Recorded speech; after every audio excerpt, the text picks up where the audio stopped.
ನಮಸ್ಕಾರ ಎಲ್ರಿಗೂ welcome to our YouTube channel. ಇವತ್ತು ನಾವು ಗೌರ್ಮೆಂಟ್ನ ಒಂದು ಮುಖ್ಯವಾದ ಸ್ಕೀಮ್, ಹಾಗೆ ಎಲ್ರಿಗೂ ಗೊತ್ತಿರಬೇಕಾದ ಒಂದು ಸ್ಕೀಮ್ ಬಗ್ಗೆ ಮಾತಾಡೋಣ. ಅದಕ್ಕೂ ಮುಂಚೆ ಯಾರ್ಯಾರು ನಮ್ಮ ಚಾನಲ್ಗೆ ಇನ್ನೂ ಸಬ್ಸ್ಕ್ರೈಬ್ ಮಾಡಿಲ್ವೋ ಅವರೆಲ್ಲ ಹೋಗಿ ಸಬ್ಸ್ಕ್ರೈಬ್ ಮಾಡ್ಕೊಳ್ಳಿ. ಹಾಗೆ ಪಕ್ಕದಲ್ಲಿರೋ ಬೆಲ್ ಐಕನ್ನ ಕ್ಲಿಕ್ ಮಾಡಿ ನಾವು ಹಾಕೋ ವಿಡಿಯೋ ನೋಟಿಫಿಕೇಶನ್ ನಿಮಗೆ ಬರುತ್ತೆ. ಹೌದು, ಯಾವ್ದದು ಇಂಪಾರ್ಟೆಂಟ್ ಸ್ಕೀಮ್ ಅಂದರೆ ಪ್ರಧಾನ ಮಂತ್ರಿ ಸುರಕ್ಷಾ ಬಿಮಾ ಯೋಜನಾ. ನಿಮಗೆ ಗೊತ್ತಾ, ಪ್ರತಿ ವರ್ಷ ನಾವು ಜಸ್ಟ್ 20 ರೂಪಾಯಿನ ಕಟ್ಟಿದ್ರೆ ನಮಗೆ 2 ಲಕ್ಷದ ತನಕ ಆಕ್ಸಿಡೆಂಟ್ ಇನ್ಶೂರೆನ್ಸ್ ಸಿಗುತ್ತೆ ಅಂತ. ಹೌದು, ನೀವು ಕೇಳ್ತಿರೋದು ನಿಜ. ನಾವು 20 ರೂಪಾಯಿನ ಎಲ್ಲೆಲ್ಲೋ ಸಣ್ಣ ಅಮೌಂಟ್ ಖರ್ಚು ಮಾಡ್ತೀವಿ. 20 ರೂಪಾಯಿ ಅಂದರೆ ಕೆಲವೊಬ್ರು ಲೆಕ್ಕನ ಇಟ್ಕೊಳ್ಳೋದಿಲ್ಲ. ಸೊ ಅಂಥ 20 ರೂಪಾಯಿನ ವರ್ಷದಲ್ಲಿ ಒಂದು ಸಲ ಕಟ್ಟಿದ್ರೆ ಸಾಕು, ನಿಮಗೆ ಆಕ್ಸಿಡೆಂಟ್ ಇನ್ಶೂರೆನ್ಸ್ 2 ಲಕ್ಷದ ತನಕ ಸಿಗುತ್ತೆ. ಇವತ್ತಿನ ವಿಡಿಯೋದಲ್ಲಿ ನಾವು ಇದರ ಬಗ್ಗೆ ಸಂಪೂರ್ಣ ಮಾಹಿತಿಯನ್ನು ತಿಳ್ಕೊಳ್ಳೋಣ. ಇದಕ್ಕೆ ಯಾರ್ಯಾರು ಅಪ್ಲೈ ಮಾಡೋದು, ಹೇಗೆ ಅಪ್ಲೈ ಮಾಡ್ಬೋದು, ಮತ್ತು ಇದರ ಪ್ರೀಮಿಯಂ ಎಷ್ಟು, ಬೆನಿಫಿಟ್ಸ್ ಏನೇನಿರುತ್ತೆ, ಹಾಗೆ ಕ್ಲೇಮ್ ಹೇಗೆ ಮಾಡ್ಕೊಳ್ಳೋದು ಅನ್ನೋದನ್ನು ಸ್ಟೆಪ್ ಬೈ ಸ್ಟೆಪ್ ತಿಳಿಸ್ಕೊಡ್ತೀನಿ.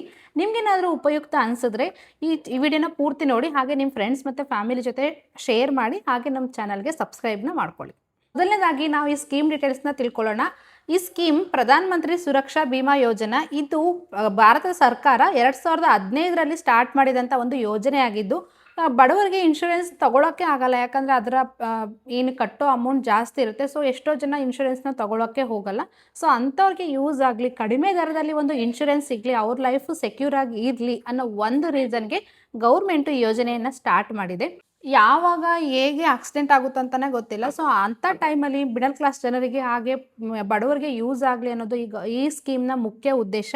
ಹಾಗೆ ಇದು ನಿಮ್ಮ ಬ್ಯಾಂಕ್ ಅಕೌಂಟ್ಗೆ ಲಿಂಕ್ ಆಗಿರೋದ್ರಿಂದ ನಿಮ್ಮ ಸೇವಿಂಗ್ಸ್ ಬ್ಯಾಂಕ್ ಅಕೌಂಟ್ ಇದ್ದರೆ ಸಾಕು, ನೀವು ಈ ಸ್ಕೀಮ್ಗೆ ಅಪ್ಲೈನ ಮಾಡ್ಬೋದು. ಏನೇನು ಎಲಿಜಿಬಿಲಿಟಿ ಕ್ರೈಟೀರಿಯಾ ಅನ್ನೋದೇನು ಜಾಸ್ತಿ ಇಲ್ಲ. ನಿಮ್ಮ bank account, saving banks account ಇದ್ದರೆ ಸಾಕು, ನೀವು ಈ ಸ್ಕೀಮ್ಗೆ ಅಪ್ಲೈನ ಮಾಡ್ಬೋದು. ಈಗ ನಾವು ಈ ಯೋಜನೆಗೆ ಯಾರ್ಯಾರು ಅಪ್ಲೈನ ಮಾಡ್ಬೋದು ಅಂತ ನೋಡೋಣ.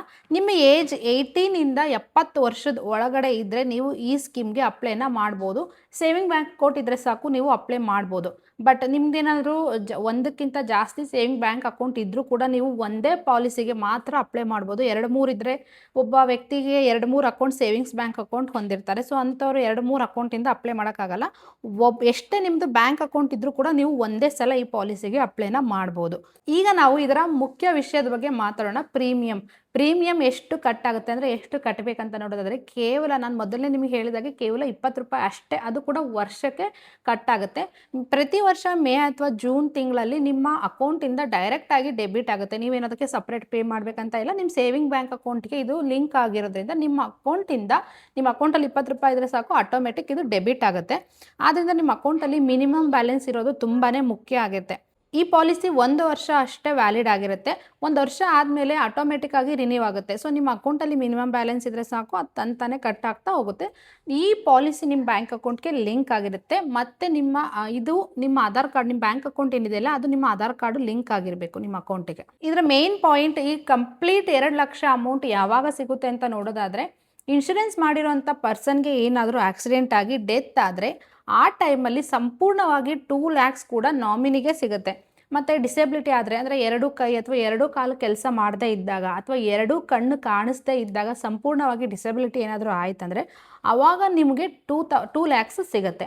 ಪಾರ್ಟಿಯಲ್ ಡಿಸೆಬಿಲಿಟಿ ಅಂದರೆ, ನಿಮ್ಗೇನಾದರೂ ಆಕ್ಸಿಡೆಂಟ್ ಆಗಿ ಒಂದು ಕೈ ಏನಾದರೂ ಸಂಪೂರ್ಣವಾಗಿ ಡ್ಯಾಮೇಜ್ ಆದರೆ, ಒಂದು ಕೈ ಚೆನ್ನಾಗಿದ್ದರೆ, ಒಂದು ಕಾಲು ಡ್ಯಾಮೇಜ್ ಆಗಿ ಒಂದು ಕಾಲು ಚೆನ್ನಾಗಿದ್ದರೆ, ಅಥವಾ ಒಂದು ಕಣ್ಣು ಡ್ಯಾಮೇಜ್ ಆದರೆ ಆವಾಗಿನ ಟೈಮಿಗೆ ನಿಮಗೆ 1 ಲಕ್ಷ ಸಿಗುತ್ತೆ. ಅಂದರೆ ಆ ಟೈಮಲ್ಲಿ ನಿಮಗೆ 1 ಲಕ್ಷ ತನಕ ಸಿಗುತ್ತೆ. ಅಮೌಂಟು ಡೈರೆಕ್ಟಾಗಿ ನಿಮ್ಮ ನಾಮಿನಿ ಅಕೌಂಟ್ಗೆ ಕ್ರೆಡಿಟ್ ಆಗುತ್ತೆ. ಸೊ ಇದರಲ್ಲಿ ಈ ಸ್ಕೀಮಲ್ಲಿ ನೀವು ನಿಮ್ಮ ನಾಮಿನಿ ಡೀಟೇಲ್ಸ್ನ ಕರೆಕ್ಟಾಗಿ ಹಾಕಬೇಕಾಗುತ್ತೆ. ಅಂದರೆ ಈಗ ಬಡವರಿಗೆ ಏನಾರ ಆಕ್ಸಿಡೆಂಟ್ ಆದಾಗ 1 ಲಕ್ಷನೂ ಜಾಸ್ತಿನೇ. ಸೊ ಅಂಥ ಟೈಮಲ್ಲಿ ನೀವು ಇದನ್ನು ಕ್ಲೇಮ್ ಮಾಡ್ಕೋಬೋದು. ಆದ್ದರಿಂದ ಇದೊಂದು ಫೈನಾನ್ಷಿಯಲ್, ಅಂದರೆ ಬಡವರಿಗೆ ಆಕ್ಸಿಡೆಂಟ್ ಆದಾಗ ಫೈನಾನ್ಷಿಯಲ್ ಸೇಫ್ಟಿನ ಕೊಡುತ್ತೆ.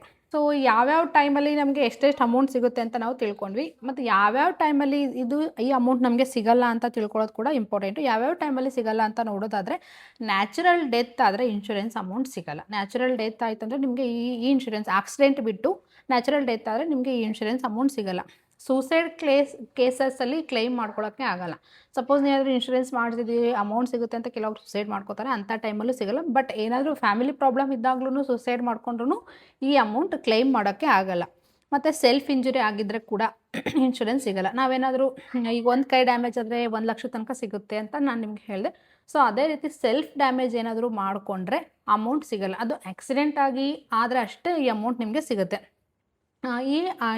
ಇದು ಏನಿದೆಲ್ಲ ಇನ್ಶೂರೆನ್ಸು ಪ್ಯೂರ್ಲಿ ಆಕ್ಸಿಡೆಂಟ್ ಇನ್ಸಿಡೆನ್ಸ್ ಆಗಿರೋದ್ರಿಂದ ನೀವು ಯಾವುದೇ ರೀತಿಯಾಗಿ ಸೆಲ್ಫ್ ಆಗಿ ಏನೇ ಡ್ಯಾಮೇಜ್ ಆದರೂ ಕೂಡ ಈ ಅಮೌಂಟ್ ನಿಮಗೆ ಸಿಗಲ್ಲ. ಸೊ ಕ್ಲೈಮ್ ಯಾವಾಗ ಆಗುತ್ತೆ ಯಾವಾಗ ಆಗಲ್ಲ ಅಂತ ತಿಳ್ಕೊಂಡು ಮತ್ತೆ ಈಗ ಈ ಸ್ಕೀಮ್ಗೆ ನೀವು ಹೇಗೆ ಅಪ್ಲೈ ಮಾಡೋದು ಅಂತ ತಿಳ್ಕೊಳ್ಳೋಣ. ನೀವು ಹೇಗೆ ಅಪ್ಲೈ ಮಾಡಬೇಕಂದ್ರೆ ನಿಮ್ಮ ಹತ್ತಿರದ ಬ್ಯಾಂಕ್ಗೆ ಹೋಗಿ ಅಲ್ಲಿ ಒಂದು ಫಾರ್ಮ್ನ ಅವರು ಈ ಸ್ಕೀಮ್ಗೆ ಫಾರ್ಮ್ ಕೊಡಿ ಅಂತ ಕೇಳಿದ್ರೆ ಅವರು ಫಾರ್ಮ್ನ ಕೊಡ್ತಾರೆ. ಫಾರ್ಮ್ನ ಫಿಲಪ್ ಮಾಡಿ ಅದಾದಮೇಲೆ ಆಧಾರ್ ಕಾರ್ಡ್ ಡೀಟೇಲ್ಸ್ನ ಹಾಕಿ ಹಾಗೆ ಬ್ಯಾಂಕ್ ಡೀಟೇಲ್ಸ್ನ ಅಲ್ಲಿ ಕೊಡಿ ಅವರಿಗೆ. ಮತ್ತು ಆನ್ಲೈನ್ ಬ್ಯಾಂಕಿಂಗ್, ಮೊಬೈಲ್ ಬ್ಯಾಂಕಿಂಗ್ ಮುಖಾಂತರ ಆ್ಯಕ್ಟಿವೇಟ್ ಮಾಡ್ಬೋದು. ಯಾವ್ಯಾವ ಟೈಮಲ್ಲಿ ಈ ಪಾಲಿಸಿ ಅಮೌಂಟ್ ಕ್ಲೈಮ್ ಆಗುತ್ತೆ, ಯಾವ್ಯಾವ ಟೈಮಲ್ಲಿ ಕ್ಲೈಮ್ ಆಗಲ್ಲ ಅಂತ ತಿಳ್ಕೊಂಡ್ವಿ. ಈಗ ನಾವು ಇದಕ್ಕೆ ಹೇಗೆ ಅಪ್ಲೈ ಮಾಡೋದು ಅಂತ ತಿಳ್ಕೊಳ್ಳೋಣ. ನಿಮ್ಮ ಹತ್ತಿರದ ಬ್ಯಾಂಕ್ಗೆ ಹೋಗಿ ಈ ಸ್ಕೀಮ್ ಹೆಸರು ಹೇಳಿ ಇದಕ್ಕೆ ರಿಲೇಟೆಡ್ ನಮಗೆ ಅಪ್ಲಿಕೇಶನ್ ಫಾರ್ಮ್ನ ಕೊಡಿ ಅಂದರೆ ಅವರು ಕೊಡ್ತಾರೆ. ಸೊ ನೀವು ಅದನ್ನು ಫಿಲ್ ಮಾಡಿ ಆಧಾರ್ ಕಾರ್ಡ್ ಡೀಟೇಲ್ಸ್ನ ಹಾಕಿ ಬ್ಯಾಂಕ್ ಡೀಟೇಲ್ಸ್ನ ಹಾಕಿ ಫಿಲ್ ಮಾಡಿದ್ರೆ ಸಾಕು. ಕೆಲವೊಂದು ಸಲ ಆನ್ಲೈನ್ ಬ್ಯಾಂಕಿಂಗ್ ಮತ್ತು ಮೊಬೈಲ್ ಬ್ಯಾಂಕಿಂಗ್ ಮುಖಾಂತರನೂ ಕೂಡ ನೀವು ಆ್ಯಕ್ಟಿವೇಟ್ನ ಮಾಡ್ಕೋಬೋದು. ಕೆಲವೊಂದು ಬ್ಯಾಂಕ್ಗಳಲ್ಲಿ ಆ್ಯಪ್ಸ್ ಮುಖಾಂತರನೂ ಕೂಡ ನೀವು ಇದಕ್ಕೆ ಅಪ್ಲಿಕೇಶನ್ನ ಹಾಕ್ಬೋದು. ಹೌದು, ಈಗಿನ ಟೈಮಲ್ಲಿ ಕೆಲವೊಂದು ಬ್ಯಾಂಕ್ಸ್ಗಳು ಆ್ಯಪ್ಸ್ಗಳ ಮುಖಾಂತರ ಎಷ್ಟೋ ಕೆಲಸನ ಮಾಡುತ್ತೆ. ಸೊ ಆ್ಯಪ್ ಮುಖಾಂತರನೂ ಕೂಡ ನೀವು ಇದಕ್ಕೆ ಅಪ್ಲಿಕೇಶನನ್ನು ಹಾಕ್ಬೋದು. ಸೊ ನೀವು ಆ್ಯಕ್ಟಿವೇಟ್ ಮಾಡಿದ್ಮೇಲೆ ಒಂದೇ ಸಲ ಆ್ಯಕ್ಟಿವೇಟ್ ಮಾಡಿದ್ರೆ ಸಾಕು. ಪ್ರತಿ ವರ್ಷ ಅದು ಆಟೋಮೆಟಿಕ್ಕಾಗಿ ರಿನ್ಯೂ ಆಗುತ್ತೆ. ಪ್ರತಿ ವರ್ಷ ನೀವು ಬ್ಯಾಂಕಿಗೆ ಹೋಗಬೇಕು ಮತ್ತು ರಿನ್ಯೂ ಮಾಡಿಸ್ಬೇಕು ಅಂತ ಅವಶ್ಯಕತೆ ಇರಲ್ಲ. ಒಂದೇ ಒಂದು ಟೈಮ್ಗೆ ನೀವು ಆ್ಯಕ್ಟಿವೇಟ್ ಮಾಡಿಸಿ ಬಿಟ್ಟರೆ ಸಾಕು.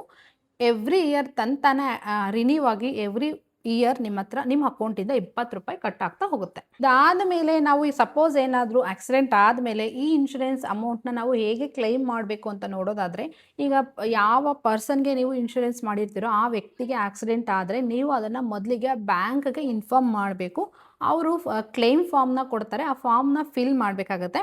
ಅದಾದಮೇಲೆ ಡೆತ್ ಡಾಕ್ಯುಮೆಂಟ್ಸ್ ಇರುತ್ತಲ್ಲ, FIR ಆಗಿರ್ಬೋದು, ಡೆತ್ ಸರ್ಟಿಫಿಕೇಟ್ ಆಗಿರ್ಬೋದು, ಹಾಸ್ಪಿಟಲ್ ರೆಕಾರ್ಡ್ಸ್ ಏನಿರುತ್ತಲ್ಲ ಆ ಡಾಕ್ಯುಮೆಂಟ್ಸ್ ಎಲ್ಲ ಅಲ್ಲಿ ನೀವು ಸಬ್ಮಿಟ್ನ ಮಾಡಬೇಕು.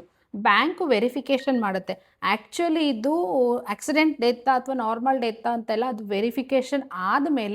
ವೆರಿಫಿಕೇಷನಲ್ಲಿ ಹೌದು ಇದು ಆಕ್ಸಿಡೆಂಟ್ ಡೆತ್ ಆಗಿದೆ, ಆಕ್ಸಿಡೆಂಟ್ ಆಗಿನೇ ಡ್ಯಾಮೇಜ್ ಆಗಿದೆ ಅಂತ ಗೊತ್ತಾದರೆ ಅಮೌಂಟು ಆಟೋಮೆಟಿಕ್ಕಾಗಿ ನೀವು ನಾಮಿನಿ ಡೀಟೇಲ್ಸ್ ಏನು ಕೊಟ್ಟಿರ್ತೀರಲ್ಲ ಅಪ್ಲಿಕೇಶನ್ ಫಾರ್ಮ್ ಫಿಲ್ ಮಾಡಬೇಕಾದ್ರೆ ಅವರ ಅಕೌಂಟ್ಗೆ ಡೈರೆಕ್ಟಾಗಿ ಕ್ರೆಡಿಟ್ ಆಗುತ್ತೆ. ನೋಡಿದ್ರಲ್ಲ, ಒಬ್ಬ ವ್ಯಕ್ತಿ ಪ್ರತಿ ವರ್ಷ ₹20 ಕಟ್ತಾ ಹೋಗ್ತಾ ಇದ್ದರೆ ಆಕ್ಸಿಡೆಂಟ್ ಆದ ಟೈಮಿಗೆ ನಿಮಗೆ 2 ಲಕ್ಷದ ತನಕ ಸಿಗುತ್ತೆ. ಮತ್ತು ಸಪೋಸ್ ಏನಾದರೂ 70 ಇಯರ್ ತನಕ ಏನೂ ಡ್ಯಾಮೇಜ್ ಅಂದರೆ ಆಕ್ಸಿಡೆಂಟ್ ಆಗಲಿಲ್ಲ, ಏನೂ ಡ್ಯಾಮೇಜ್ ಆಗಲಿಲ್ಲ ಅಂದರೆ ನೀವು ಕಟ್ಟಿರೋ ಅಮೌಂಟ್ ಸಿಗಲ್ಲ. ಅದು ಸೇವಿಂಗ್ ಅಲ್ಲ, ಅದು ಪ್ರೀಮಿಯಮ್ ಆಗಿರೋದ್ರಿಂದ ನೀವು ಕಟ್ಟಿರೋ ಅಮೌಂಟ್ ನಿಮಗೆ ವಾಪಸ್ ಸಿಗಲ್ಲ. ಅಂದರೂ ಅಂಥ ದೊಡ್ಡ ಮಟ್ಟದ ಇನ್ವೆಸ್ಟ್ಮೆಂಟ್ ಏನೂ ಅಲ್ಲ. ಆದ್ದರಿಂದ ನೀವು ಕಟ್ಟಿರೋ ಅಮೌಂಟ್ ಈಗ ನೋಡಿ, ನೀವು 10 ವರ್ಷಕ್ಕೆ ಈ ಪಾಲಿಸಿನ ಮಾಡಿದ್ದೀರಾ ಅಂದರೆ 10 ವರ್ಷದ ತನಕ ಮಾಡ್ಕೋತಾ ಹೋಗಿದ್ದೀರಾ.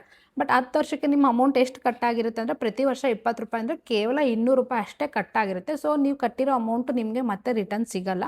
ನೀವು 20 ಇಯರ್ಸಿಗೆ ಮಾಡಿದರೂ ಕೂಡ ಒಂದು ₹400 ಕಟ್ಟಾಗಿರುತ್ತೆ. ಅಂದರೆ ₹400 ₹400 ಅದು ಕೂಡ ಅಷ್ಟು ದೊಡ್ಡ ಅಮೌಂಟ್ ಅಲ್ಲದೆ ಇರೋದ್ರಿಂದ ₹20 ವರ್ಷಕ್ಕೆ ಅಂದರೆ ಅದು ಅಷ್ಟು ಬಿಗ್ ಅಮೌಂಟ್ ಅಲ್ಲ. ಸೊ ನೀವು ಕಟ್ಟಿರೋ ಅಮೌಂಟ್ ನಿಮಗೆ ಮತ್ತೆ ಸೇವಿಂಗ್ ಆಗಿ ಸಿಗಲ್ಲ. ಸಪೋಸ್ ಏನಾದರೂ ನೀವು 10 ಇಯರ್ಸ್ಗೆ ಇನ್ಶೂರೆನ್ಸ್ ಮಾಡಿಸಿದ್ದೀರಾ ಅಂದರೆ 10 ಇಯರ್ಸ್ ಒಳಗಡೆ ಏನಾದರೂ ಆಕ್ಸಿಡೆಂಟ್ ಆಗಿ ಏನಾದರೂ ಡ್ಯಾಮೇಜ್ ಆಗಿತ್ತಂದರೆ ಅಥವಾ ಡೆತ್ ಆಯ್ತಂದರೆ ಅಂಥ ಟೈಮಲ್ಲಿ ಈ ಅಮೌಂಟ್ ಸಿಗುತ್ತೆ. ಬಟ್ ಏನೂ ಆಗಲಿಲ್ಲ ಅಂದರೆ ಈ ಅಮೌಂಟು ಸಿಗಲ್ಲ.